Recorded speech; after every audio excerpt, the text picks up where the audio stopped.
Lord. దేవుని నామానికి స్తోత్రములు. దేవుని యొక్క కృపను బట్టి మీరందరూ కూడా క్షేమంగాను ఆరోగ్యంగాను ఆత్మీయంగాను ఉన్నారని నమ్ముచూ ఉన్నాము. Church at the cross roads సిరీస్లో మనం కొరింథీయులకు రాసిన 2వ పత్రికను ధ్యానం చేస్తూ ఉన్నాం. సమకాలీన క్రైస్తవ సంఘం సమస్యల కూడలిలో నానా తంటాలు పడుతూ ఇబ్బందులు పడుతూ ఉంది. ఏది సరి అయిన బోధ, ఏది సరి అయిన బోధ కాదు, ఈవిల్ ప్రాక్టీసెస్, వరల్డ్లీ ప్రాక్టీసెస్ అన్నీ కూడా సంఘంలోనికి వచ్చేసాయి. ఇండిపెండెంట్ చర్చెస్ ఆవిర్భవించిన తర్వాత ఎవరికి తోచినది వారు బోధిస్తూ వాక్యం ఏం చెప్తుంది అనే దానిని సరి అయిన ఎక్స్పోజిషన్ లేకుండా, ఎక్సిజిసిస్ తెలియకుండా ఎవరిష్టం వచ్చినట్టు వారు సిద్ధాంతాలను వారికి అనుగుణంగా బోధించుచు ఉన్న ఈ అంత్యకాలంలో నిజమైన సువార్త ఏంటి, ఏది అబద్ధమైన బోధ అనే దానిని విశ్వాసి గ్రహించడానికి నానాతంటాలు పడాల్సి వస్తుంది. అందుకే మనం ఈ సిరీస్లో, క్రాస్ రోడ్స్ సిరీస్లో, చర్చ్ ద క్రాస్ రోడ్ సిరీస్లో అపోస్తలుడు పౌల్ కొరింథీయులకు రాసిన మొదటి పత్రికలో అనేక సమస్యలను ఏ విధంగా పరిష్కారం చూపించడానికి రాశాడో వాటన్నింటినీ కూడా ధ్యానం చేశాము. 2వ పత్రికలోనికి కూడా మనం వచ్చి 3 అధ్యాయాలను ధ్యానం చేశాము. అపోస్తలుడు పౌల్ ఈ కొరింథీయులకు రాసిన 2వ పత్రికను మాసిదోనియా నుంచి రాస్తూ ఉన్నాడు. అయితే ఈ కొరింథియన్ చర్చ్ అపోస్తలుడు పౌల్ యొక్క వెరాసిటీని క్వశ్చన్ చేస్తున్నారు. ఆయన యొక్క యథార్థతను ప్రశ్నించేవారిగా ఉన్నారు. ఇంకా ఆయన స్పీకింగ్ ఎబిలిటీని గురించి అందరూ కూడా మాట్లాడుకుంటూ ఉన్నారు. ఆ తర్వాత అనేకమైన సార్లు అపోస్తలుడు పౌల్ కొరింథియన్ చర్చ్ నుంచి సహాయాన్ని నిరాకరిస్తూ ఉన్నాడు. అందుకని వారు అపోస్తలుడు పౌల్ని వ్యతిరేకిస్తూ ఉన్నారు, కొరింథియన్ చర్చ్లో ఉన్నటువంటి వారు. అందుకని ఈ ఎపిసోడ్ని అపోస్తలుడు పౌల్ రాస్తున్నాడు. దీని యొక్క ప్రధాన ఉద్దేశం తన యొక్క అపోస్తలత్వాన్ని ప్రశ్నిస్తున్న వారికి తన జీవన విధానాన్ని సమర్థించుకుంటూ రాస్తూ ఉన్నాడు. అలాగనే లీస్ట్ డాక్ట్రినల్ గాను, మోస్ట్ బయోగ్రాఫికల్ గాను ఉండేది ఆయన రాసిన ఎపిసోడ్స్లో ఈ ఎపిసోడ్ మాత్రమే. ఇది పౌల్ని గురించి ఒక వ్యక్తిగాను పరిచారకునిగాను విశదీకరించి చెప్తుంది. పరిచారకులుగా ఉండేవారు దీనిని జాగ్రత్తగా అధ్యయనం చేయడం మంచిది. తర్వాత విశ్వాస సమాజంను బలపరిచి సంఘం యొక్క స్థిరత్వాన్ని, అస్తిత్వాన్ని ఆయన కాపాడేటువంటి ప్రయత్నాన్ని చేయడానికి ఈ పత్రికను రాశాడు. అలాగనే పశ్చాత్తాపడి సంఘ శ్రేయోభివృద్ధి కోసం పాటుపడాలి అని ఎంకరేజ్ చేస్తూ ఉన్నాడు. తిరుగుబాటు చేయుచున్న విశ్వాసులకు ఒక ఛాన్స్, మరలా పశ్చాత్తాపడటానికి ఇంకొక ఛాన్స్ ఇవ్వాలన్న ఉద్దేశంతో, అనగా తన యొక్క హెచ్చరిక ద్వారా వారు మారు మనసు పొందుతారనే ఉద్దేశంతో ఈ పత్రికను అపోస్తలుడు పౌల్ రాస్తున్నాడు. ఎందుకంటే మనం ఇప్పుడు ఇవన్నీ కూడా ఎందుకు మాట్లాడుతున్నాము అంటే, ఇంతకుముందు మనం చేస్తున్నటువంటి ఈ సిరీస్ని కొంచెం మధ్యలో ఒక షార్ట్ బ్రేక్ ఇచ్చాము. అందుకని దీనిని గురించిన కొన్ని సంగతులు ఇంట్రొడక్షన్ తెలియాల్సి ఉంటుంది. కాబట్టి ఇప్పుడు now let us come to chapter 4. తనను తాను డిఫెండ్ చేసుకుంటున్నాడు. తన అపోస్టలిక్ మినిస్ట్రీని అపోస్తలుడు పౌల్ డిఫెండ్ చేసుకుంటున్నాడు. తన యథార్థతను తాను నిరూపించుకోవడానికి ప్రయత్నం చేస్తున్నాడు. 4వ అధ్యాయం 1వ వచనంలో, కాబట్టి ఈ పరిచర్య పొందినందున కరుణింపబడిన వారమై అధైర్యపడము. ఈ పరిచర్య పొందినందున కరుణింపబడిన వారమై అధైర్యపడం. సో ఇక్కడ ఈ 4th చాప్టర్లో apostle Paul closely related ideas తన యొక్క మినిస్ట్రీలో ఏవైతే దగ్గర సంబంధం కలిగిన విషయాలు ఉంటాయో వాటిని మెన్షన్ చేస్తూ ఉన్నాడు. మొట్టమొదటిగా ఆయన యథార్థతను గురించి మాట్లాడుతున్నాడు. ట్రాన్స్పరెన్సీ అనొచ్చు, దీనిని పారదర్శకత అనొచ్చు, నిష్కాపట్యం అని అనవచ్చు. సో ట్రాన్స్పరెన్సీని గురించి మాట్లాడుతున్నాడు. తర్వాత హ్యూమిలిటీ, వినయమును విధేయతలను గురించి మాట్లాడుతున్నాడు. బలహీనతలు, తన యొక్క బలహీనతల్లో దేవుడే తనకు సహాయం చేస్తాడు అని చెప్తూ ఉన్నాడు. నాయకత్వం నాకు సంబంధించిన విషయాలను తెలియజేస్తూ ఉన్నాడు. అలాగనే పరిచారం గురించి చెప్తూ ఉన్నాడు, సర్వీస్ ఓరియంటెడ్గా. సో ఇవన్నీ కూడా ఇంటర్ కనెక్టెడ్ థింగ్స్.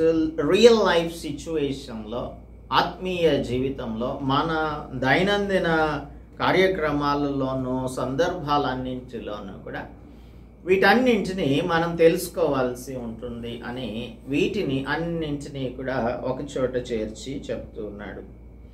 దేవుడు వారికి పరిచర్యను అనుగ్రహించాడు. పరిచర్యను అనుగ్రహించడం అంటే దేవుడు ఒక పెద్ద రెస్పాన్సిబిలిటీని మన మీద పెట్టినట్టు. ఈ పెద్ద రెస్పాన్సిబిలిటీని ఎప్పుడైతే స్వీకరిస్తామో ఆ స్వీకరించిన దానికి తగిన రీతిలో మనం ప్రవర్తించవలసి ఉంటుంది, పని చేయవలసి ఉంటుంది. ఇర్రెస్పాన్సిబుల్గా ఏమాత్రం ఉండటానికి అవకాశం ఉండదు. ప్రతి క్షణం కూడా మన జీవితాన్ని దేవుడు పరిశీలిస్తున్నాడు అనే భయం కలిగి, అకౌంటబిలిటీ కలిగి ఉండాల్సి ఉంటుంది. ఈ పరిచర్య మనకు అప్పచెప్పడానికి దేవుడు మనల్ని నమ్మకస్తులని ఎంచాడు కాబట్టి ఆ నమ్మకాన్ని బట్టి మనకు అప్పగించాడు. అన్డిజర్వ్డ్ పీపుల్కి అర్హత లేని వారికి చూపించబడేదే కరుణ, లేదంటే కనికరం. సో ఈ కనికరాన్ని దేవుడు అనుగ్రహించాడు కాబట్టి అధైర్యపడాల్సిన అవసరం లేదు. ఎవరైనా సరే దేవుని యొక్క పరిచర్యను ఏ విధంగా చేసినా కూడా దానికి భయపడవలసిన అవసరం లేదు. ఎందుకంటే this is not our service. ఇది మన పరిచారం కాదు. పరిచారానికి పిలిచినవాడు, పరిచర్యకు పిలిచినవాడు దేవుడే కాబట్టి దేవుడే దానిని కొనసాగిస్తాడు. మనం చేయవలసింది ఆయన చెప్పిన దానిని మనం ఉన్నది ఉన్నట్టుగా చేయడం. అయితే కొందరు అనుకుంటున్నట్లుగా ఈయన కొన్ని కుయుక్తితో నడుచుకున్నట్లేదు. Apostle Paul, he is not walking according to the craftiness. వంచనతోనూ కుయుక్తితోనూ, క్రాఫ్టీనెస్తోనూ, కన్నింగ్నెస్తోనూ, డిసెప్షన్తోనూ నేను దేవుని యొక్క పరిచర్యను చేయటం లేదు. దేవుని వాక్యమును వంచనగా బోధింపకయు సత్యమును ప్రత్యక్షపరచుట వలన ప్రతి మనుష్యుని మనస్సాక్షి ఎదుట మమ్మును మేమే దేవుని సముఖమందు మెప్పించుకొనుచు అవమానకరమైన రహస్య కార్యములను విసర్జించి ఉన్నాము. పాల్కి చాలా క్లియర్గా తెలుసు ఆయన యొక్క గ్లోరియస్ కాలింగ్, మహిమకరమైన ఆ పిలుపు దేవుడు పిలిచాడన్న సంగతి తనకు తెలుసు. It was not according to his own works, తన క్రియల మూలంగా, నీతి క్రియల మూలంగా ఏమాత్రమునూ కాదు. Only by the grace of God, దేవుని యొక్క మర్సీ చొప్పున, లేదంటే కనికరం చొప్పున మాత్రమే ఆయన నన్ను పిలిచాడన్నది ఆయనకు చాలా క్లియర్గా తెలుసు. తర్వాత దేవుని యొక్క వాక్యాన్ని అనేక మంది అనేక రీతులలో ప్రకటిస్తూ ఉంటే అపోస్టల్ పాల్ మాత్రం కుయుక్తితో ప్రచురం చేయట్లేదు దేవుని వాక్యాన్ని. దేవుని వాక్యమును వంచనగా బోధింపకయు, హ్యాండ్లింగ్ ద వర్డ్ డిసీట్ఫుల్లీ. ఇదేంటంటే mixing the message with human ingenuity. Mixing the message with human ingenuity అని అంటే దేవుని యొక్క వాక్యానికి మానవ చాతుర్యంగా మానవ చతురతను కలిపేసి దానిని మనకిష్టమైన రీతిలో, లేదంటే ఆడియన్స్కి, the people who come to the church, సంఘంలోనికి వచ్చే వారికి అనుగుణంగా మ్యానిపులేట్ చేయడం, అకామిడేట్ చేయడం కోసం చాలామంది ఈ సమకాలీన బోధకులు ఈ పాయింట్ దగ్గరే, ఈ ఎగ్జాక్ట్ పాయింట్ దగ్గరే దేవునికి వ్యతిరేకంగా నడుచుకుంటున్నారు. వాక్యాన్ని ఉన్నది ఉన్నట్టుగా బోధించాలి కానీ వంచనగా బోధించకూడదు. మనకు అనుగుణంగా దానిని ఎప్పుడు కూడా మ్యానిపులేట్ చేయకూడదు. కాబట్టి ఇటువంటి ట్రాన్స్పరెన్సీ కలిగిన సువార్తను ప్రకటిస్తున్నాను నేను అని అంటున్నాడు. ఇటువంటి ట్రాన్స్పరెంట్ గాస్పెల్ని, లేదంటే ట్రూ గాస్పెల్ని ఎక్కడైతే ప్రకటిస్తున్నారో అక్కడికి వెళ్ళవలసిన బాధ్యత విశ్వాసి పైన ఉన్నది. సో ఏదో గుడ్డెద్దు చేలో పడ్డట్టు ఎక్కడికి పడితే అక్కడికి వెళ్ళిపోవడం, ఏ సంఘం పడితే ఆ సంఘానికి వెళ్ళటం, ఎక్కడి నుంచి ఎక్కడికి మారిపోతున్నారో ఎవరికి కూడా అర్థం కాని పరిస్థితులు. కొందరు కొన్ని సంఘాలను విడిచిపెట్టి ఇంకొక సంఘాలకు వెళ్ళిపోవడం, తర్వాత డిజిటల్ చర్చెస్లో వాక్యాన్ని వినడం, ఈ విధంగా ఇదంతా కూడా చాలా గందరగోళం పరిస్థితులలో అయిపోయింది క్రైస్తవ్యం. కాబట్టి పారదర్శకంగా వాక్యం చెప్పాలి అంటే వినయ విధేయతలు కలిగినటువంటి స్వభావం, తగ్గింపు స్వభావం చాలా అవసరం అని అపోస్తలుడు పౌలు బోధిస్తున్నాడు. తనని తాను తగ్గించుకుంటున్నాడు. కుయుక్తితో నేను వాక్యాన్ని ప్రకటించట్లేదు అని అంటున్నాడు. I'm not using or I'm not trying to trick the people. Trickery. ఈ ట్రిక్కరీ ఎలా ఉంటుంది అని అంటే ఎంతో it is like skillful people. Preachers are becoming like skillful preachers.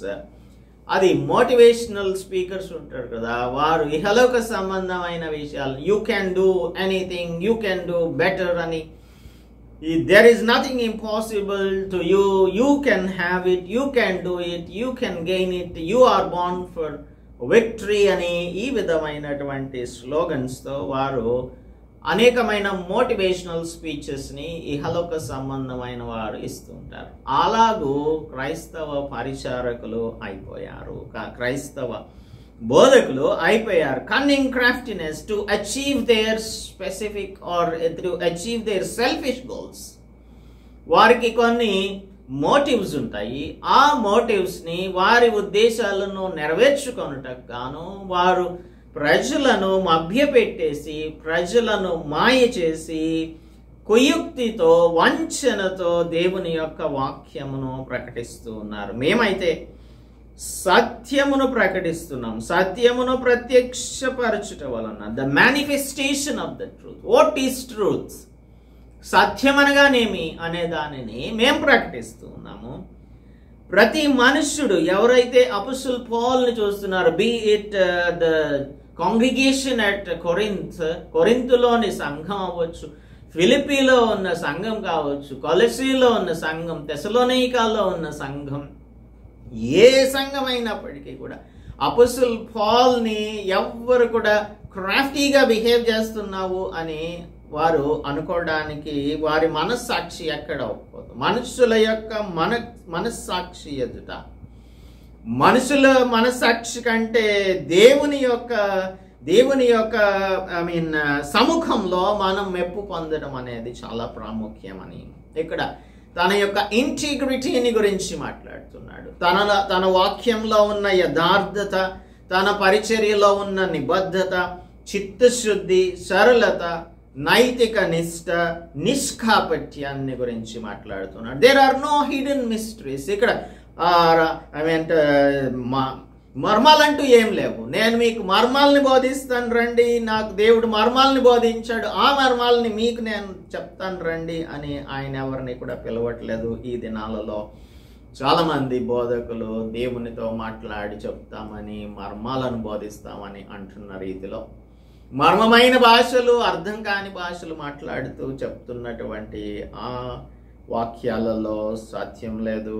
వారు మనుష్యులను మెప్పించడానికి లేదంటే మనుష్యుల మెప్పును పొందడానికి అవమానకరమైన రహస్య కార్యములు వారు చేస్తున్నారు. అటువంటి వాటిని అపోస్తలుడు పౌలు విసర్జిస్తూ ఉన్నాడు. దేవుని సువార్తను చతురతతో కలిపి తమ సంఘములకు సౌకర్యవంతంగా బోధించడాన్నే అవమానకరమైన రహస్య కార్యాలు అని మనం పిలవచ్చు. మనుషుల యొక్క మనస్సాక్షి కన్నా దేవునికి మనం అల్టిమేట్ అకౌంటబిలిటీ, ఫైనల్ అథారిటీ ఆయన.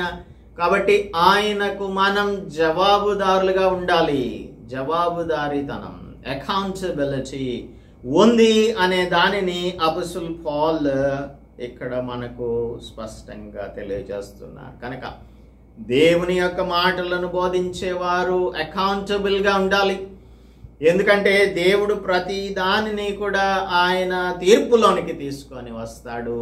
అది దేవుని యొక్క తీర్పు ఆయన ఇంటి వద్దనే మొదలవుతుంది కనుక మొట్టమొదటిగా తీర్పు మన మీదకే వస్తుంది. అందుకని జాగ్రత్తగా, యథార్థంగా, చిత్తశుద్ధి కలిగిన వారంగా, నైతికత కలిగినటువంటి వారంగా, నీతిమంతులంగా, నిష్కపటంగా దేవుని యొక్క వాక్యమును ప్రకటించాలి. మరి విశ్వాసులైన వారు ఆ విధమైనటువంటి దేవుని వాక్యం ఎక్కడ ప్రకటించబడుతుందో అక్కడకు వెళ్ళాల్సి ఉంటుంది. మా సువార్త మరుగు చేయబడిన ఎడల నశించుచున్న వారి విషయంలోనే మరుగు చేయబడుచున్నది. ఇక్కడ డివైన్ ఎలక్షన్. ఎప్పుడైనా సరే గాస్పుల్ అంటే, సువార్త అంటే అది it is the good news that Christ Jesus died for our sins. Yesu ప్రభు మన పాపముల కోసం మరణించారు అని చెప్పేదే సువార్త. And no one tries to hide the good news. మంచి వార్త ఉందనుకోండి, దానిని ఎవరైనా దాచిపెట్టాలని అనుకుంటారా? ఎవరు కూడా దాచిపెట్టరు. దానిని అందరికీ చెప్పాలనే అనుకుంటాము. అయితే ఇక్కడ there is a problem with the hearers. చెవులుండి వినలేనటువంటి వారు, కన్నులుండి చూడలేనటువంటి వారు అనేక మంది ఉన్నారు. It is not the fault of the preacher or it is not the fault of అపోస్తలుడు పౌల్. ఇది పౌలు యొక్క తప్పిదం కాదు, లేదంటే దేవుని సువార్తను ప్రకటించే వారి తప్పిదం కాదు. దేవుని సువార్త, సత్యమైన సువార్తను ప్రకటించుచున్నప్పుడు వినలేనటువంటి వారు, దానిని గ్రహించలేనటువంటి వారు అనేక మంది ఉంటారే, వారు మాత్రమే నాశనమునకు దేవుడు ఏర్పరిచినటువంటి వారు. నశించుచున్న వారే. వారి విషయంలోనే వీరి యొక్క సువార్త మరుగు చేయబడుతుంది, లేదంటే సువార్త మరుగు చేయబడుతుంది. దేవుని స్వరూపి అయి ఉన్న క్రీస్తు మహిమను కనపరచు సువార్త. సువార్త అంటే ఏంటి? దేవుని స్వరూపంలో ఉన్న క్రీస్తు మహిమను కనబరిచేదే సువార్త. ఈ సువార్త ప్రకాశం వారికి ప్రకాశింపకుండు నిమిత్తం ఈ యుగ సంబంధమైన దేవత అవిశ్వాసులైన వారి మనోనేత్రములకు గ్రుడ్డితనం కలుగచేసను. సో ఒక తీర్పును దేవుడు ముందుగానే చెప్తున్నాడు. యోహాను సువార్త 3వ అధ్యాయం 19వ వచనంలో ఇదే తీర్పు. There is a condemnation. What is the condemnation అంటే 3:19లో, యోహాను 3:19లో 3వ అధ్యాయం 19వ వచనం చదువుకుందాము. 18 కూడా చదువుకుందాము. ఆయన యందు విశ్వాసం ఉంచు వానికి తీర్పు తీర్చబడదు. విశ్వసింపని వాడు దేవుని అద్వితీయ కుమారుని నామమందు విశ్వాసం ఉంచలేదు కనుక వానికి ఇంతకు మునిపే తీర్పు తీర్చబడెను. ఆ తీర్పు ఇదే. This is the condemnation. వెలుగు లోకంలోనికి వచ్చను కానీ తమ క్రియలు చెడ్డవైనందున మనుష్యులు వెలుగును ప్రేమింపక చీకటినే ప్రేమించిరి. సో లోకంలోనికి క్రీస్తు ప్రకాశం సువార్త వలన వచ్చింది. అయితే చెడ్డ క్రియలు కలిగిన మనుషులు వెలుగును ప్రేమించకుండా చీకటినే ప్రేమిస్తూ ఉన్నారు. అట్టి వారికి మాత్రమే వీరి యొక్క సువార్త మరుగు చేయబడింది. ఈ దినాలలో కూడా ఆయన మాటను అంగీకరించలేనటువంటి వారు అనేక మంది ఉన్నారు. వారికి సాతానుడు మనోనేత్రాలకు గ్రుడ్డితనాన్ని కలుగు చేస్తాడు. సేటన్ యొక్క బ్యాటిల్ గ్రౌండ్ ఏంటంటే అది మైండ్, మన మనస్సు. ఈ మనస్సుని సాతానుడు ఉపయోగించుకొని he makes people think less, తక్కువగా ఆలోచించేలాగను ఏది ఆత్మీయ విషయాలు, ఎక్కువగా వారు మైండ్లెస్గా ఉండేలాగా చేస్తాడు. They want him to be mindless. అందుకని ఈ mindless people they don't mind the things of the spirit. ఆత్మ సంబంధమైన విషయాలు వారు ఎందుకు చూడలేరు అనంటే వారికి సాతానుడు గ్రుడ్డితనాన్ని కలుగజేస్తున్నాడు కాబట్టి. సో క్రీస్తు యొక్క ప్రకాశం వారి మీద ప్రకాశింపకుండానట్లు ఈ యుగ సంబంధమైన దేవత, ఈ the God of this age అని రాయబడి ఉంటుంది. సేటన్ని కొన్ని సందర్భాలలో యోహాను సువార్త 12:31, 14:30, ఎఫెసీయులకు రాసిన పత్రిక 2:2, 6:12, యోహాను రాసిన మొదటి పత్రిక 5:19 సాతానుడు ఈ యుగ సంబంధమైన దేవత అని రాయబడి ఉంది. అంటే సమస్తము సాతాను యొక్క ఆధీనంలో ఉన్నది అని తలంచడానికి వీల్లేదు. ఎందుకంటే అల్టిమేట్ సెన్స్లో మనం అర్థం చేసుకోవాలి, ఇదంతా కూడా దేవుని యొక్క రాజ్యం, భూమియు దాని సంపూర్ణతయు, లోకమును దాని నివాసులు అందరూ కూడా యెహోవావే అని కీర్తన గ్రంథం 24వ కీర్తన 1వ వచనం మనకు వెల్లడిస్తుంది. సో ఆయనే, he is the king eternal, ఆయన నిత్యము రాజు అయి ఉన్నాడు. ఆయనను గురించి, జీసస్ క్రైస్ట్ని గురించి మనకు తిమోతికి రాసిన మొదటి పత్రిక 1వ అధ్యాయంలో మనం చదువుకుంటాం 17వ వచనంలో. లెట్ us see 1 Timothy 1:17లో ఆయన సకల యుగములలో రాజయ్యుండి, he is the king eternal, అక్షయుడును అదృశ్యుడును అగు అద్వితీయ దేవుడు అని రాయబడి ఉంది. అద్వితీయ దేవుడు, ఆయన అద్వితీయ దేవుడు, immortal invisible king, he is the wise being in the universe. ఇదంతా కూడా ఆయనదే, ఈ సమస్త సృష్టి ఆయనదే, ఈ విశ్వమంతా ఆయనదే. ఆయనకు సంబంధించింది ఎవరు కూడా తీసుకోలేరు. Maybe it looks like Satan is having the will under his control. ఈ యుగ సంబంధమైన దేవతగా వాడు కనిపించవచ్చేమో కానీ the real God is God alone.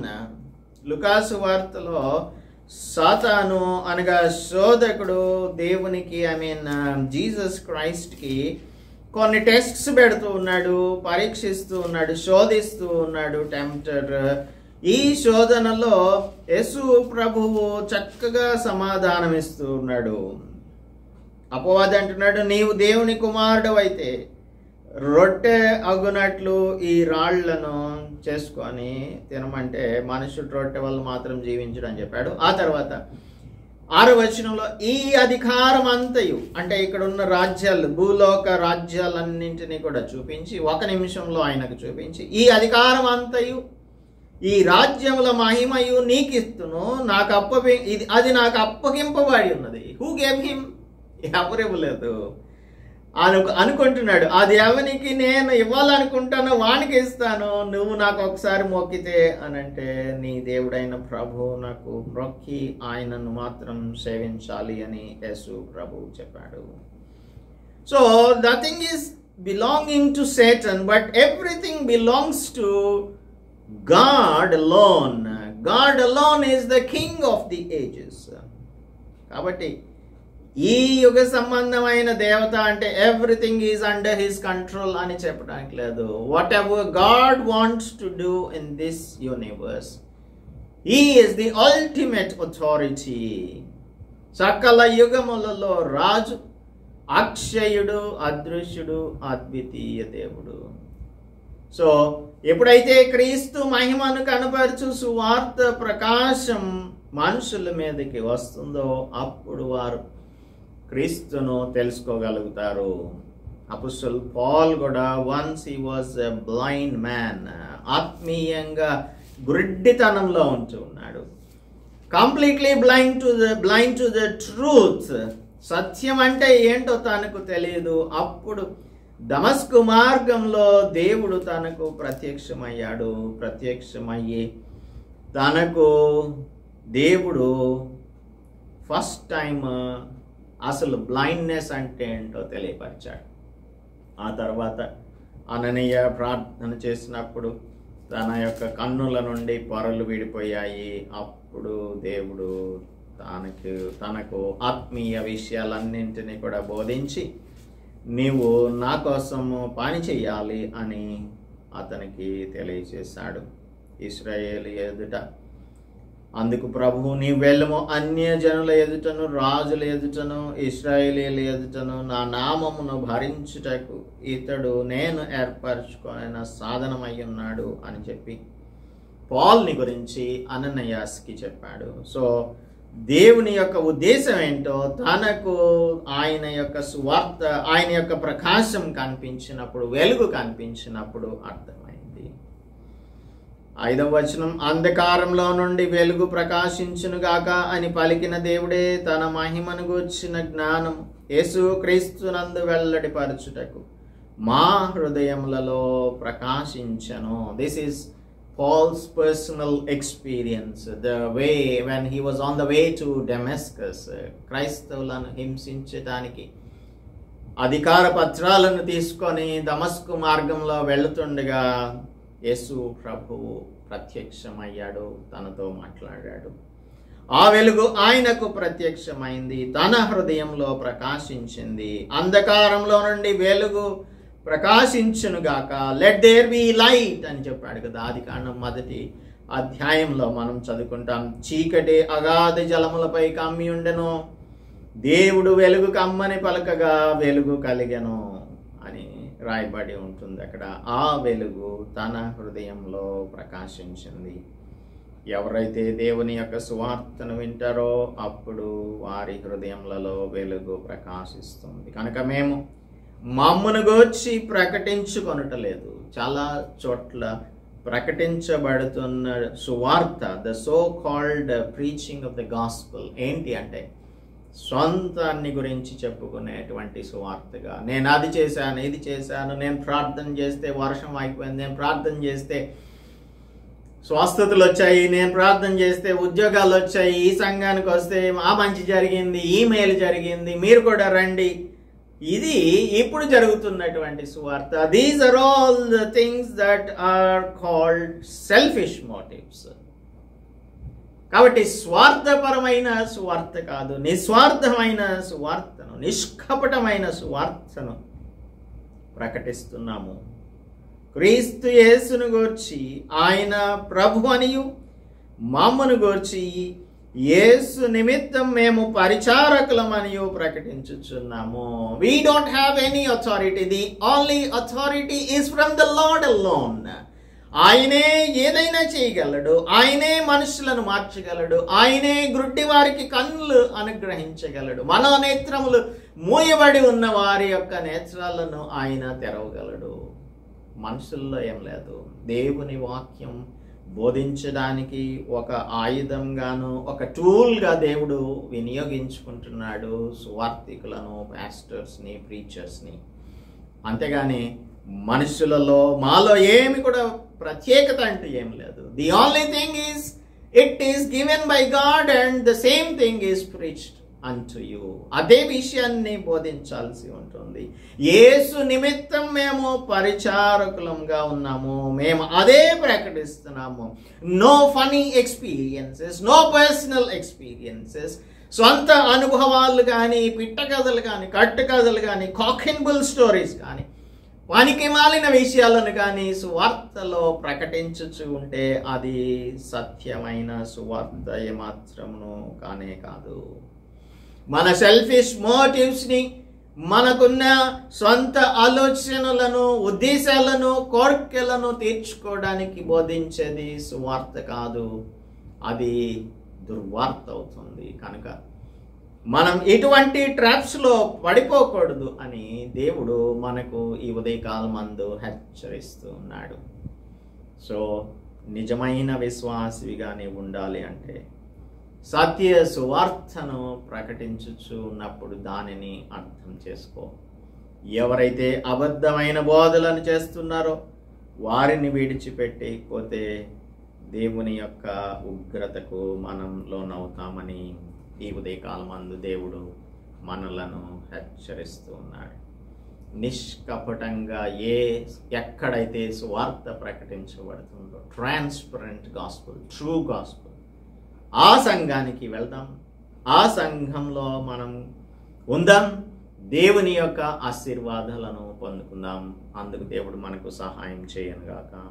ప్రార్థన. పరిశుద్ధుడా, మా రక్షక, మా ప్రభువా, ఈ అంత్యకాలంలో అపాయకరమైనటువంటి దినములలో జీవించుచు ఉన్నాం ప్రభువా. ముసలమ్మ ముచ్చట్లను చెప్పేటువంటి సంఘాలు, పిట్ట కథలు చెప్పి, కట్టు కథలు చెప్పి, ఫనీ స్టోరీస్, జోక్స్, కోర్స్ జస్టింగ్స్, వీటన్నింటినీ కూడా చెప్తూ మనుషులను ఎంటర్టైన్ చేయుచున్న సంఘాలు, బోధకులు అనేకులు ఈ దినాలలో తయారయ్యారు ప్రభువా.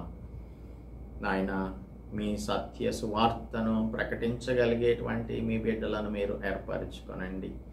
సత్యమును ఉన్నది ఉన్నట్టుగా అర్థం చేసుకోగలిగిన విశ్వాసులను మీరు తయారు చేయండి. ఎక్కడైతే నాయన కపటమైన సువార్త ప్రకటించబడుతుందో ఆ సంఘములను విడిచిపెట్టి నిష్కపటమైన సువార్త, సత్య సువార్త ప్రకటించబడుతున్న సంఘమునకు వెళ్ళుటకు మాకు జ్ఞానమును, వివేచనను అనుగ్రహించుమని నాయన. సాతానుడు మమ్మలను భ్రమల్లో పెట్టుచూ ఉంటుండగా ఆ భ్రమలలో మేము పడిపోకుండా ఉండనట్లు మాకు సహాయం దయచేయమని క్రీస్తు యేసు పరిశుద్ధ నామంలో ప్రార్థిస్తున్నాము తండ్రి. ఆమేన్. దేవుని నామానికి స్తోత్రం. అందరికీ వందనాలు. దేవుడు మేమును ఆత్మీయంగా ఆశీర్వదించునుగాక. ఆమేన్.